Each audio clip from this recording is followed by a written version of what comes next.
ఉపవాసం గురించి కూడా అంతేనండి.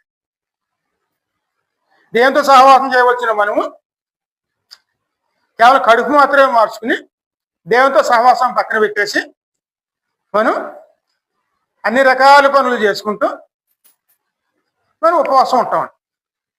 ఆ ఉపవాసం దేవుని దృష్టికి ఎలా కనపడుతుంది?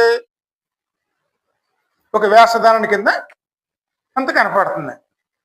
అందుకే దేవుడు అక్కడ 58వ అధ్యాయం కదా అది స్పష్టంగా దేవుడు మాట్లాడతాడు. ఇటువంటి ఉపవాసం మీకు అవసరమా?